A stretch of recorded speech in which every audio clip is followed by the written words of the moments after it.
देश के प्रख्यात पंडवानी गायिका और पद्म विभूषण जैसे सम्मान से सम्मानित तीजन भाई पिछला 6 महीना से लकवा के शिकार होने के कारण घर में काफ़ी परेशान स्थिति में हमें इस संबंध में मीडिया में जब खबर छपी तो जिला प्रशासन और आसपास के जनप्रतिनिधिमंडल प्रशासन और सरकार से संपर्क करके तीजन भाई के इलाज पर प्रयास शुरू कर दिया हमें।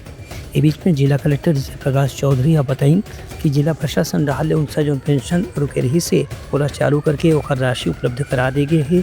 संग संग हर दिन पिछला करीब 4 महीना से डॉक्टर मन की टीम गनियारी मन घर जाके इलाज की व्यवस्था करत है। कलेक्टर बताइन कि संस्कृति विभाग से जो पेंशन रुके रही से ओला भी दोबारा शुरू कराए बर भी वह पत्र व्यवहार कर चुके हैं।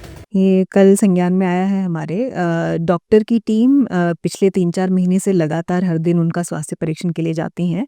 उनको बीच में फिजियोथेरेपी भी दी जा रही थी और वो भी कंटिन्यूअसली जारी है। जहाँ तक उनकी पेंशन की राशि की सवाल है, 2 तरीके की पेंशन होती है। जो जीएडी की पेंशन है वो सितंबर तक की जारी हो चुकी है। जो आगे की पेंशन है वो जैसे ही आवंटन प्राप्त होगा उनको जारी कर दिया जाएगा।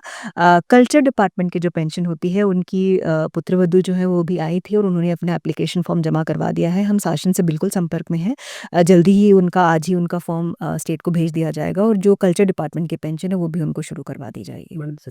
अपनी परेशानी लेके गए तो कलेक्टर मैडम पूरा परेशानी को सुनी, उसके बाद उसके परेशानी का निराकरण भी की है और कलेक्टर मैडम खुद मिलने आई थी और 50,000 का चेक मम्मी के इलाज के लिए दे के गई है। और जितने भी जिला प्रशासन के जो कर्मचारी उनको मतलब बोल दिए हैं कि इनके समस्या का निराकरण जल्दी से जल्दी होना चाहिए करके। Bureau report news.